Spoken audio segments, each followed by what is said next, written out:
Welcome to the Women of HubSpot podcast, the show that celebrates the voices shaping marketing, technology, and the ever-evolving HubSpot ecosystem. Hosted by George B. Thomas from Sidekick Strategies.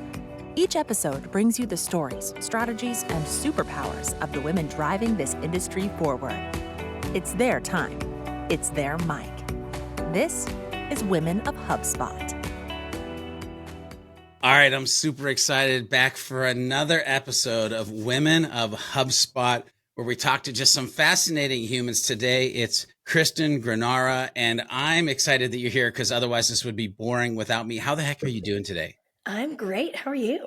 I'm doing good. Better, again, because you're here. I'm going to be battling now, by the way, because in the green room you said KG, and I'm going to say I might do KG, I might do Kristen, but either way, if you know this human, you know. But here's what you might not know is why are we on the mic? This might be your first episode, by the way. If it is, please go watch all the other episodes of the Women of HubSpot series that we've been putting out. It has been a truly fascinating journey to be on. Just, I can't even imagine if we would have never done this. Where my mind would be. But it seems so long ago, but earlier there was a Super Bowl. Some of you may have watched it. The Phillies or the Eagles, I guess I should say, were in the Super Bowl.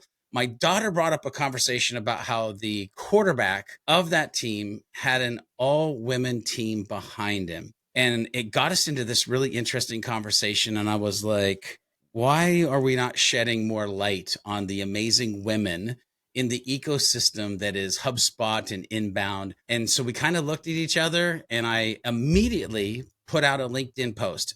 It wasn't a strategy. It wasn't a forethought. I just put it out and I said, best way tag that those somebody. things happen, right? Just like that organic. It really was. It was just organic out of this like passionate conversation that I saw in my daughter, actually both of my daughters. And I was like, okay, I'm just gonna put this in the world. And the post exploded. And so immediately I was like, okay, we got to dig into this. We've got to do something with this. And so we started talking internally and here we are, the series. So with that kind of in play, let's go ahead and get into this conversation, Kristen. And I want to start with taking us back in history. We're getting in the DeLorean, maybe, if you will. And so if you or we could go back in time and meet young KG, we'll say, just starting out, what would we see? And also, what would she be most surprised by about where you are now? I love that question. Thank you also so much for having me. I'm so excited to chat about this. And I think there's so many incredible women at HubSpot that like just shining this light on them is going to be really exciting. And I'm honored to chat about that. So if we look back at young KG, I actually never would have thought that I would be in the role that I'm in, which right now I'm the senior manager of HubSpot Academy Learning Operations. And if we went back to say college, I was in school for graphic and web design, planning to be a graphic designer or an elementary school art teacher. That was like my plan. And one of my fellow students in class said, "Hey, you're really good with the Mac. Have you ever thought about working at the Apple Store?" I was like, "No, but that sounds kind of interesting. Sure." Ended up, doing a seasonal gig at the Apple Store near my house, and my entire career trajectory changed from that moment on. So I ended up becoming a trainer in one of the stores after about 6 months and finished out my graphic design degree. And soon after that, I was a full-time trainer in one of the Apple stores and then became a corporate trainer with Apple.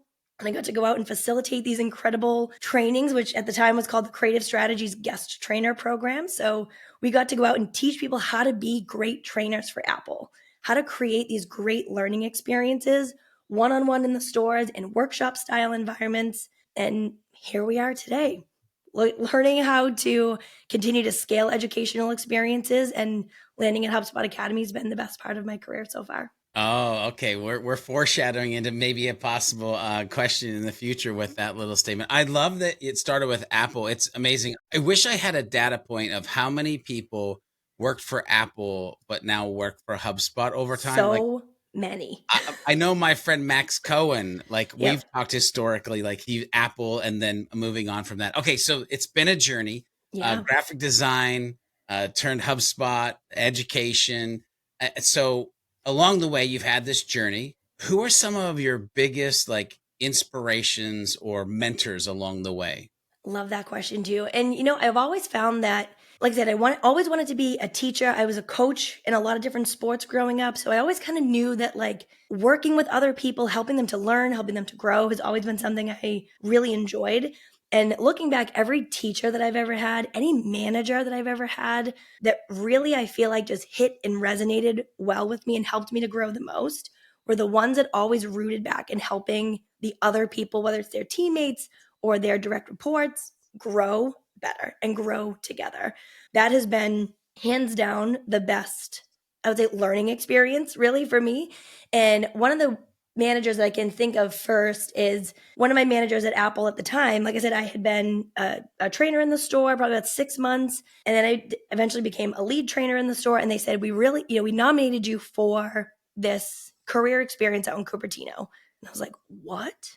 I would get to go to Cupertino and train folks for Apple. And they're like, yep, we already nominated you. We think you'd be great for this. And the managers that I've had that saw something in me before I even saw it in myself are always the ones that I feel like I was able to grow the most with. And the ones that say, you can do it. Whether it was a really soft, gentle nudge of like, you can do it, or it was a shove. It was, you can do it. We've got your back. And in just kind of the, say like essence of HubSpot, I think anyone who knows HubSpot Academy, knows Courtney Sembler. So I've been at HubSpot for almost 8 years, and Courtney and I have worked together. I've only been on the Academy team, so we've worked together the entire time I've been at HubSpot. Courtney has been one of the most incredible managers that I've ever worked with. From being a peer, right? Being ICs together. I was a learning and development specialist. She was a professor. And now she's the senior director of HubSpot Academy. She is someone who had both of those experiences with her, where she's done the gentle nudge of like, you can do it.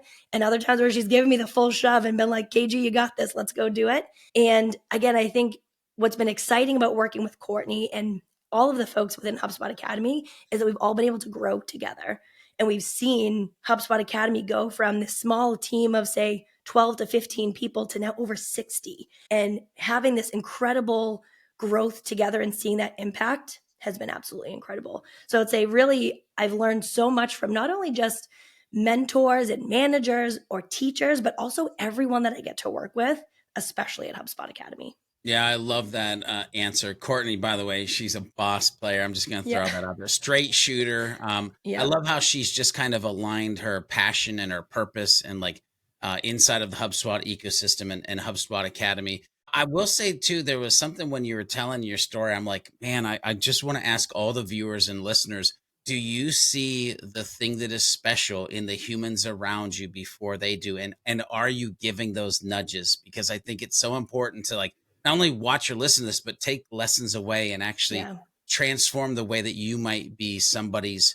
future. It was this person and they did this thing. Okay, let's talk about maybe the other side of this coin, because again, we're talking about the journey that is you, KG, into where and who you are now. Have there been any hurdles or maybe biases that you've had to overcome in your career? And if so, like, how did you navigate them in those moments in time? Yeah, there's, I think, been quite a few. And I've been at a few different companies throughout my, professional career. And I feel like there's been almost key moments in each one. And when I was at Apple, there's kind of two big ones. One, I thought I was going to be at Apple for my entire career. There was no way I was leaving. That was it. Like, that was where I was going to be. And I'll never forget, both in my training experience in the stores and in corporate. I'm from just outside of Boston, if you can't tell. And a lot of folks would say, you got to get rid of that Boston accent. You're never going to be successful as a trainer. People aren't going to be able to understand what you're talking about. And it was one of those things where it really took a lot for me. And I was like, I just don't feel like if I do that, I'm going to be able to be like authentically myself, right? Like, it's just not going to resonate with people the same way. And come to find out, I was a guest trainer for 3 years. I got to go to Shanghai, China. I got to go to London and train across the globe how to facilitate these trainings at Apple. And everyone that I talked to would say, I love that you get up in front of a classroom and that Boston accent comes out and you're dropping R's all over the place. And I was like, wow, if I had listened to that advice from people that said, you don't sound intelligent, it's really hard to understand, I feel like my whole training career would be different. And that's one that I feel kind of stuck through really throughout my career, where it's really being authentic. And, a lot of people as they, I think, grow through their professional career feel like, especially for women, you have to wear a blazer and you have to look fancy. Anyone that knows me, if you see me in the office, I get on a HubSpot Academy t-shirt, jeans, and probably glitter sneakers, because that's just KG, right? Like that's what I got on. And we could go have a really deep discussion about adult learning theory and then go talk about the Boston Bruins and, have a beer in the kitchen. That I feel like if I had listened to that feedback back in the day about, really outgrowing my Boston accent, I don't think I would feel as comfortable as I am today as a leader to say, it doesn't matter what you wear, what you look like. If you can have those great conversations and have an impact on people, that's what resonates. And that's what's going to help people to learn, not only from you, but with you together. So I feel like that was really probably the biggest challenge for me, was really almost like struggling with that, which sounds almost kind of silly, right? The small piece of like your accent, but it's a core piece of who you are, where you come from, what you're passionate about. And I feel like so much of that, like I said, at a few different places I've worked, really thinking about what you want to bring to the table. And again, I think it's a lot of the conversations that I've had with folks at Academy, where any professor that's listening will probably laugh, but the golden thread for me of learning outcomes are so incredibly important, and having those pieces that anyone who talks to me about learning, education, training and development, instructional design knows we're going to talk about learning outcomes, why they're important. How do you make those impactful learning experiences for people? Again, because it's genuinely what I'm passionate about and care about. That's going to be, to me, the biggest, I think, thing I've overcome, and the thing that I feel like now I'll never let go of. By the way, we've officially hit the rewind spot. There's so much good in that, of being your authentic self, showing up as a whole ass human, like just defining who you want to be in the world. And like, listen, I totally get you. I get it. By the way, I love the Boston accent. When I first went to Inbound in 2012, it was first time in Boston, and I heard him say like "ka," and I was like, "Oh God, what is happening right now?" Right? And I was like, "This is amazing! Like, give me a beer and let me just like talk to some humans." Like, I'm sitting here, right? I'm the 53-year-old guy on the episode. I should be wearing a suit jacket and a tie, and I choose to go hats and hoodies. And I just need you, before I ask you the next question, because I can't even say it like you did, but I about lost my dang mind. Before I ask you the next question, can you just say glitter shoes again?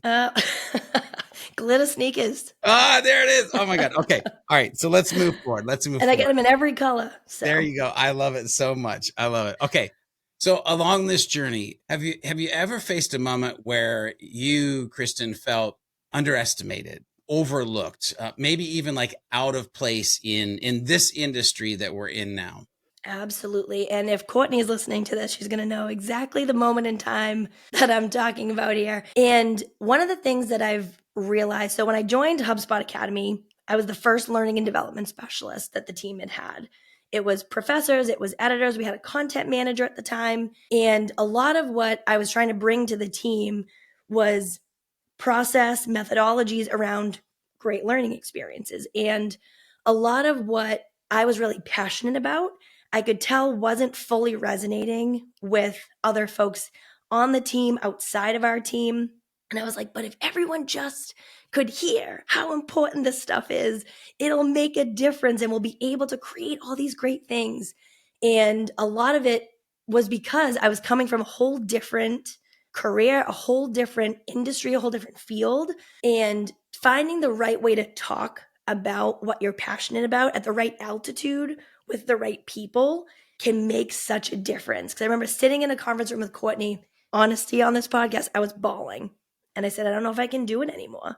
I don't feel like the people that I'm talking to, that I'm trying to help, are getting what I feel like they should. And I said, I know some of that's on me and I've got to change some of that, but I don't know how to do it. I don't know how to break that wall that's happening. And we had a really great conversation about, okay, so if we step back and started from scratch, what would we do differently in how we can make everybody think about instructional design? And Courtney said, what's your goal as a learning and development specialist on this team? And I said, I want to make every single professor on this team the best instructional designer they could be. So if they decided to leave HubSpot tomorrow, They had the skills, they had the tools, they had the resources to be a great instructional designer, trainer, facilitator, whatever it is. I want to make sure they leave this team feeling like they grew in their role and that we gave them the tools to do that. And she said, okay, so go do that. And I was like, well, now what? And she was like, you have the passion, you have the ideas, go make it happen. And then when people start to see the impact, that can change people's perception. And then they start to ask more questions. Hey, I heard in Weekly Delight, you got a lot of delight around the feedback you were providing about learning outcomes. Tell me more about that. So it was almost kind of like I didn't have to create more exposure. I didn't have to create visibility around what I was doing. I was making an impact underneath. And then the visibility kind of came on its own, right? And those were the moments I was like, okay, so I shouldn't have to stand on top of my desk and yell, this is what this means and how it works. It was, you get in the weeds sometimes and you make the impact. And anyone that's taken a HubSpot Academy course, you know how incredible our professors are. They're so passionate about creating great experiences. And when you give them those little nuggets of getting them excited, that flywheel, if you will, right, just kind of spins and spins, and then the incredible things happen on the other side. So I really think it was that moment with Courtney where I was like, I don't know, maybe I don't belong here. Maybe this isn't the right role for me. Or maybe I just can't have the impact that I thought I could. And she said, take a step back. What is it that you want to do? And why is that impact important to you to have on other people? Reframe it and go do it. See, where my brain goes is it was like, you fundamentally cared about the humans, even past the job that is HubSpot. But like, even if like, that's the, like when you said that, even if they go past, I want them to have these skills. And then just what I hear too is like, hey, go do that thing. There's going to be some use cases that are going to pop up. It's going to show the impact. Then all of a sudden it'll just light its own fire and it'll roll. And it's so good. Okay. All right, let's keep going. This one, sometimes this gets difficult. And so, not only being authentic human, but being able to be a vulnerable human, I find that gets us to the magic places in life. And I'm super curious if you've experienced, which again, you're human, so we probably all have, a significant failure or setback. And if you think about that failure or setback, like what did you learn from it? I think we've all had a lot of those, right? When you really look at it, sometimes they're really small and sometimes they feel really, really big. And I would say for me, the story that I just mentioned, I would say typically I probably a couple of years ago probably would have said that was a failure, that like I felt like I wasn't making an impact. Whereas now it feels more like a challenge or just a pivotal time for me. And I feel like one of the things that just in my life, I would say more than a challenge has really changed my mindset. And I'll put a little bit of a trigger warning for everybody listening here. But when I was at Apple, I worked at the Boylston Street store in Boston. So just a few blocks down from where the Boston Marathon bombings were in 2013. And it was the first time I had ever taken the day off. It was a great time to work at the store. And it was always quiet, so everybody liked to kind of hang and watch the marathon. And that year I had some friends running and I was like, I'm taking the day off. I'm going to go have fun. Went to the finish line and one of my friends was a little bit behind. So I said, I'm going to go to this store. I'm going to hang there. We'll meet up and then we'll go back to the finish line. So I left the marathon finish line, was at the store for maybe 10, 15 minutes and we heard a loud noise. And we were all like, what the heck was that? Now, if you've been to the Boylston Street Apple store, it's a giant glass front. So we ran to the front of the store, looked down, obviously saw some commotion and the second explosion went off, which was just a few storefronts down from us, so we saw it. And it was one of those moments that was scariest moment of my life, right? The way that the team in the store came together, the customers that we had, it was, again, very scary, but it was a great reset in humanity for me in that moment. And the reason I share that is because for two reasons. One, like I said, I thought I was going to stay at Apple forever. I really thought that was going to be where I would retire.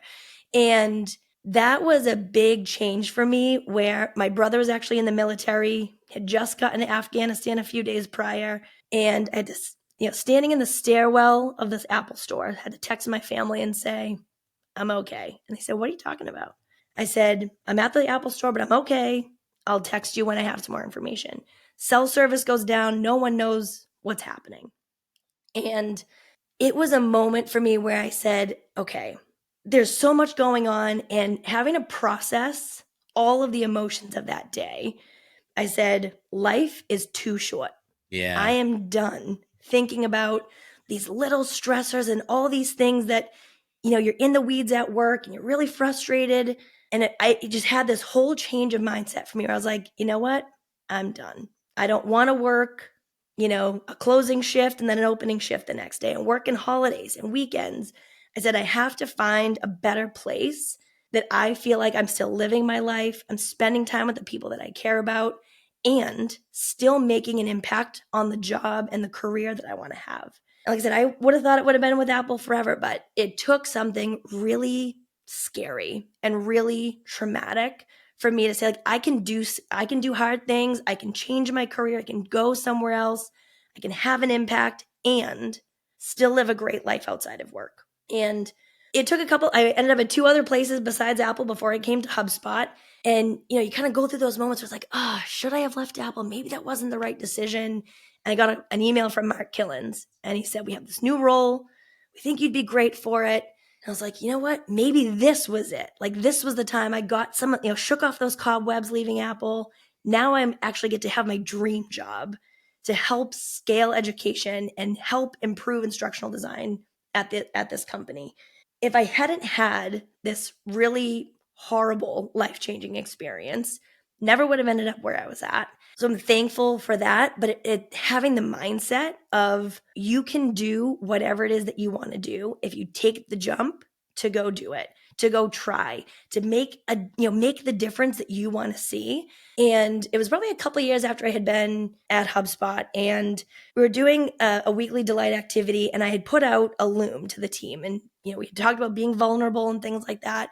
And it was the first time I had shared my Boston Marathon story, and the amount of support that I got from the team that were like, KG, I had no idea. I didn't know that was why you ended up where you were, and like how those kind of chips fell for you to land with us at HubSpot Academy. And it was the first time I felt like, wow, you can be at a company and again, be authentically yourself, be vulnerable, tell something that's really freaking scary to people and share. Yes, I was diagnosed with PTSD, but here's how I get through it. And here's what happens when I get really stressed, or here's how I come through and work through some of those tough situations. And being on a team where you can have those vulnerable moments with people, because again, you care, right? As a human, and say, I understand where you're coming from. I hear you. I see you, can make such a big difference. This year, actually, I ran the Boston Marathon and completed the Boston Marathon, which was a huge redemption tour for me. And,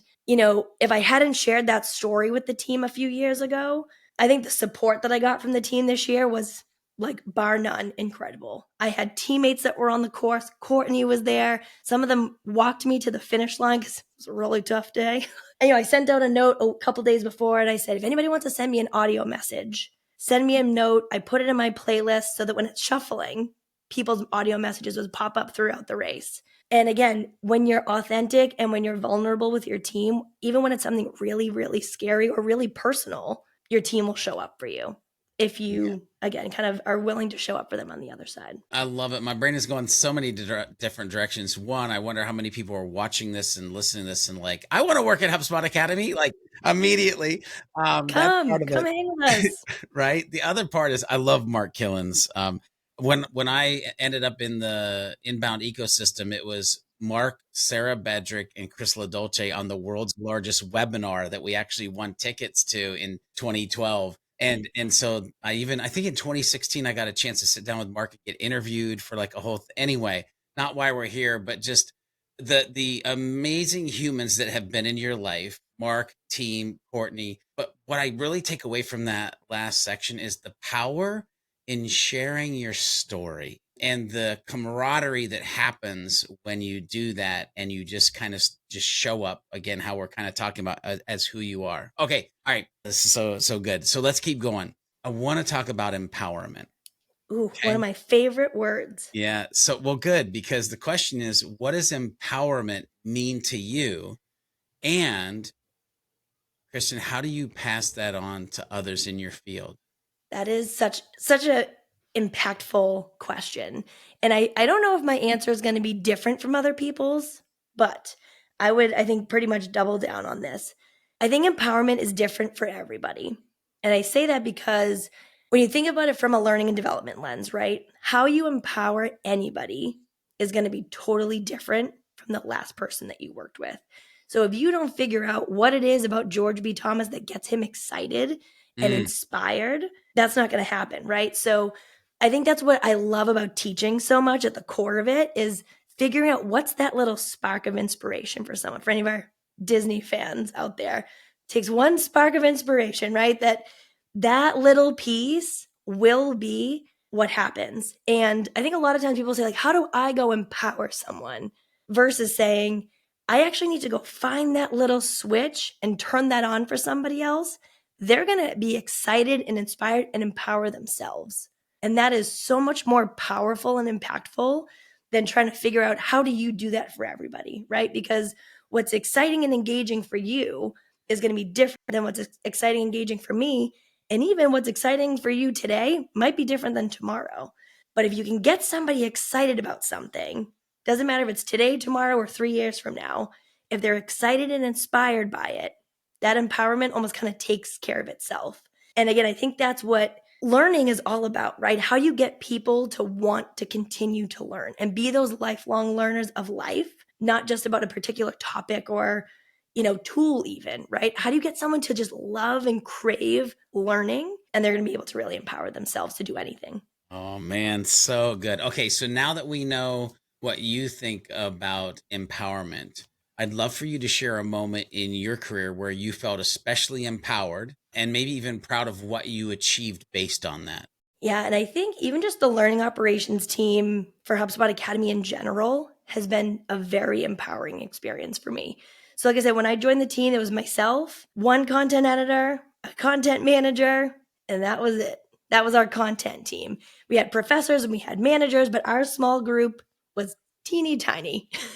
And I remember when I first became the manager of the team, Courtney said, "What do you want this team to look like?" I said, I really think if we can find all the ways that we can operationalize and put process behind methodologies and marry those two things together, it's going to ignite something big for Academy. And she said, "Oh, what do you mean by that? Like, tell me more." And I said, "Well, I think within operations, there's all these different pieces and things that we can do." Right at the time, the professors were doing everything. They were creating all the content, creating their videos, uploading everything into the Academy app, creating their own reports, like everything. And I said, what if in operations we had a way to kind of like take some of those pieces off, improve the processes, and help the professors to move faster? And we found ways to get the right people, as Courtney always says, in the right seat on the bus, going in the right direction, and give everybody what they need so that they can focus on, again, what they're most excited about. So we can say, hey, professors, all you've got to worry about is creating great content.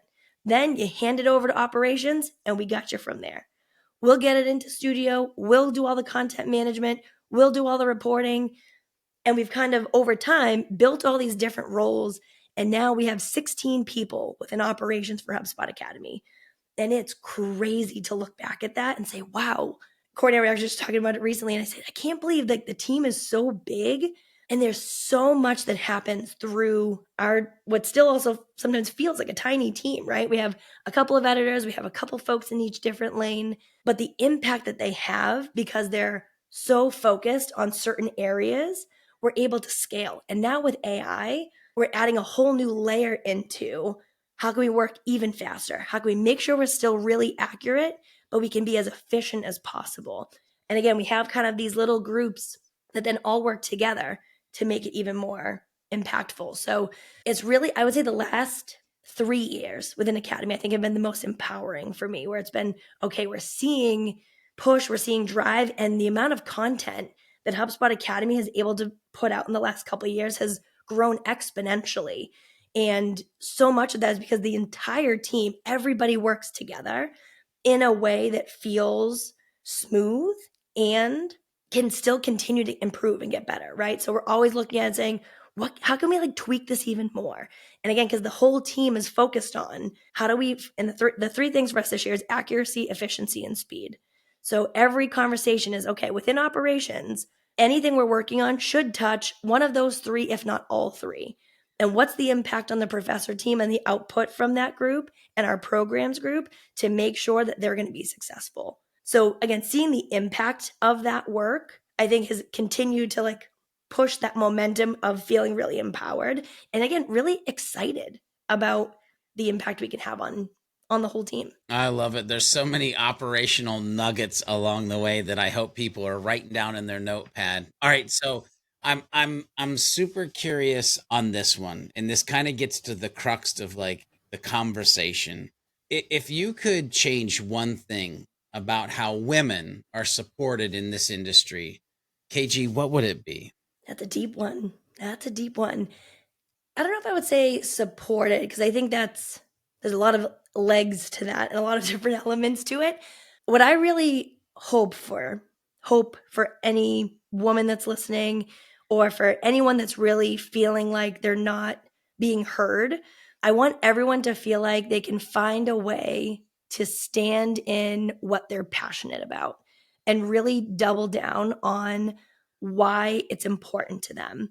Because like we talked about earlier, when you have something you're really passionate about and you know you can have an impact, finding the way to do that where it almost becomes your voice and your actions pair together and this magic happens, right? So having people, no matter who it is, advocate for you, whether you're in the room or not in the room, but not just saying like, I really like, George B. Thomas, or I really love working for Courtney Sembler, or Yamini's incredible, right? It's, are they talking about the work and what you're doing and the impact you're having? Because that can fly so much faster. And people will get, again, excited by. Excitement is something I think people don't talk about enough and people don't attach to enough. Is like that passion and excitement can spread so fast. So if you feel confident, whether it's starting your own podcast, posting on LinkedIn, speaking up at a meeting, raising your hand to lead a training, whatever that is to share your passion and make sure that your voice and your impact is being heard, I think that's the most powerful thing that we can help anybody do. Preach. I'm just saying we should just preach that one all day long. I love it. Okay, so this is the Women of HubSpot series. So this question will tie into the HubSpot piece. Are there any particular tools, strategies, or trends in HubSpot that are happening right now that you, by the way, speaking of excitement, that excite you right now? Yes, and I'm sure this is going to shock everybody listening, but AI. And it's funny, and I say my team will probably laugh because initially I was like, I'm not getting into the AI game. I'm going to give it some time. No one has time.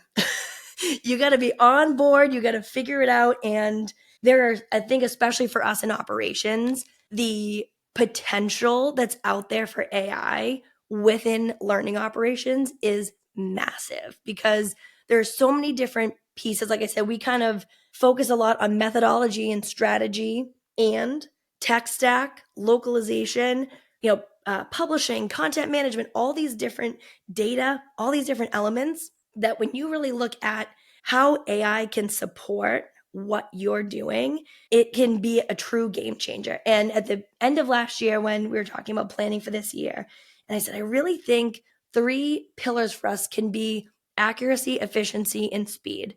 Because we always talk about, okay, if we have to have some kind of goal, what should it look like?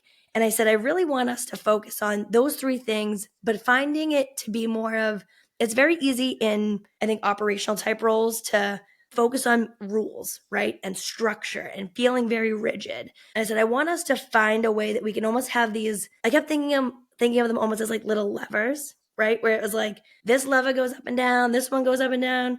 And then sometimes they're going to be balanced. Sometimes we have to really hit it on speed and efficiency. It may not be super efficient, but it's going to be fast. Or we could say it's not super accurate, but it's going to be iterative, and that's okay. Or we can say this is so critical, it has to be accurate. We're going to sacrifice speed right now. And I think AI and all different automations and tools that we have at our disposal now that we didn't have before is going to allow us to do that. And we're already seeing that in terms of how much content our team is able to review. I think it was like the amount of activities reviewed in a quarter last year has been about the same in a month this year. Wow. So, I mean, Wow. we are like condensing timelines and able to get so much more out because, again, one, because we're implementing AI wherever we can, but two, I think because we really had a really clear focus on those three things: accuracy, efficiency, and speed. So I think the pairing of those two has been huge for us. And we're already seeing a big impact. And it's only May. Yeah, it's so good, and things are moving so fast in Yeah. HubSpot Academy, HubSpot in general, the world of AI. Like it just feels like we are on like a sprint to somewhere. I don't know where, Yeah. but along the way, hopefully, we have some humans along the way with us, which leads me to this next question, and that is networking. And this could be KG networking in general, but I like the position of like the importance of networking with other females. How important that is that to you? And are there certain types of strategies you use to maybe kind of build connections along the way? Yeah. And I think networking is sometimes a scary word for people where it's like, oh, I have to go to, a networking event and talk to people. But there is so many, to your point, different ways, whether it's on LinkedIn or whatever your social platform is that you like, getting out to any kind of social space to just talk to people. I mean, I'm an extrovert, so I love to talk to everybody and I will talk to anybody at any point in time. When I was a kid, my mom used to say, oh, Kristen will be fine. She'll talk to a wall. And that's also not the case for everybody, right? So finding the ways and places that you feel comfortable and that you feel confident, because those two things aren't always the same, right? You could be very comfortable in a space, but not feel confident to share what you're passionate about or what you're excited about. Or you might be really confident and also not like super comfortable. So finding the places I think that you can hit both of those is some of like that magic sauce, and finding the space that feels relevant too, right? Like, if you're going to go into a community or you're going to go to an event, finding something that again is relevant, is going to get you excited, makes a big difference. And putting it out there and going to, whether it's again the online place or the physical place, of what do you want to get out of it? And saying, okay, my goal today is to go make one new friend. My goal today is to go talk to one person that I don't know.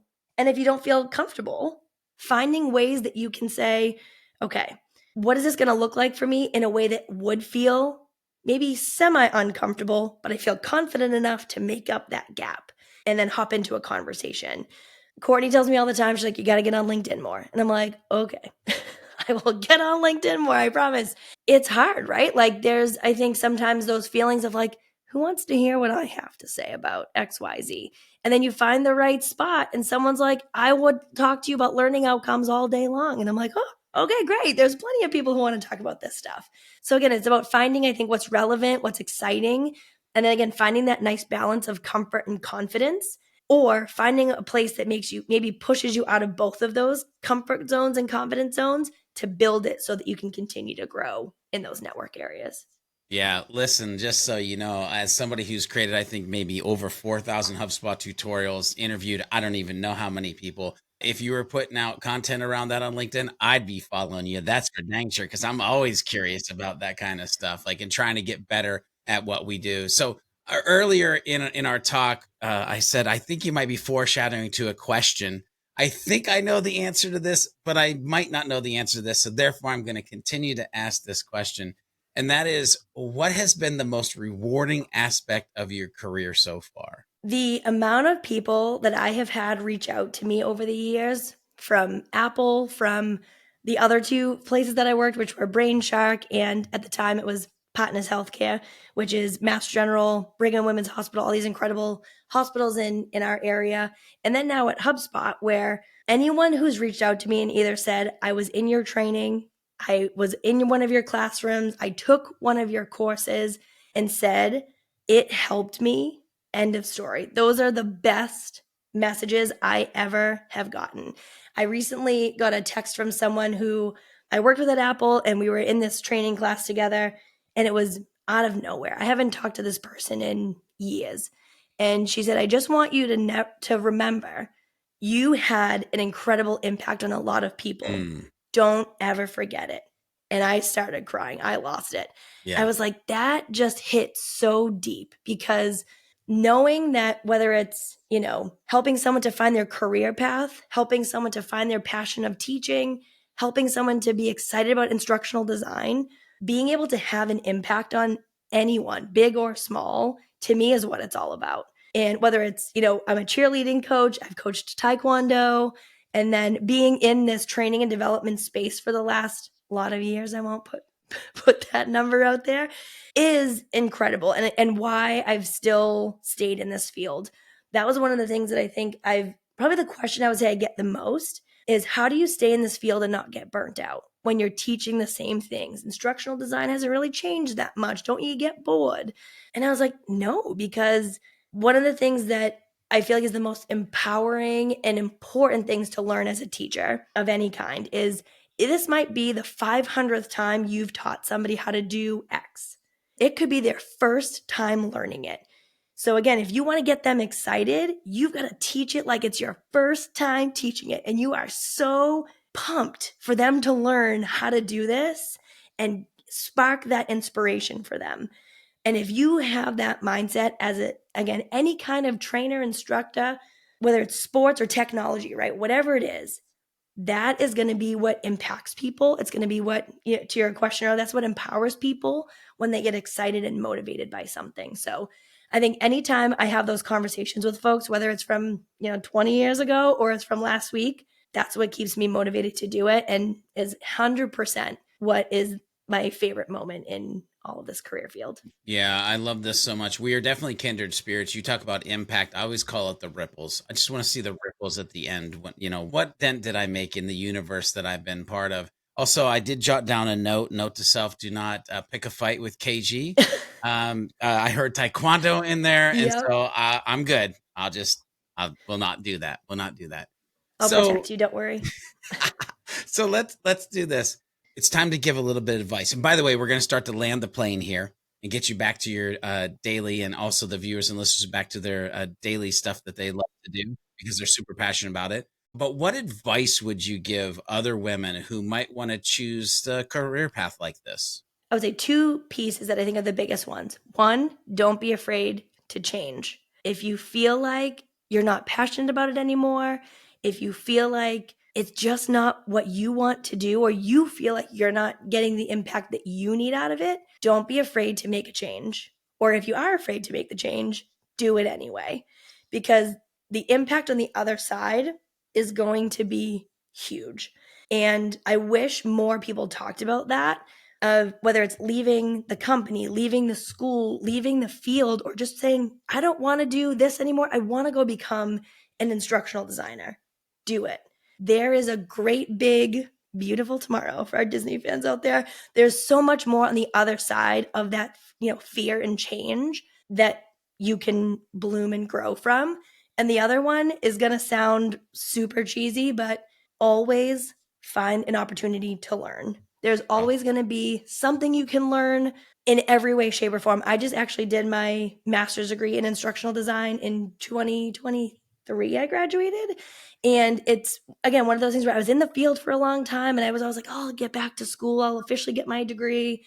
And then eventually I hit a point where I was like, I've been in the field so long now that I don't want to go sit in, a semester long instructional design 101 class. That's not going to be helpful for me. But I said, but I always wanted to get, because my initial degree, my bachelor's was in graphic design, but I really wanted something around education and teaching, since that's now where my career is and it's not going anywhere now. So I found Western Governors University, and their entire program is competency based. So it's all online. You can go through it at your speed. So I was able to work full time, and you can kind of take as many or as few classes as you want in their 6-month long semester. And I was like, this is it.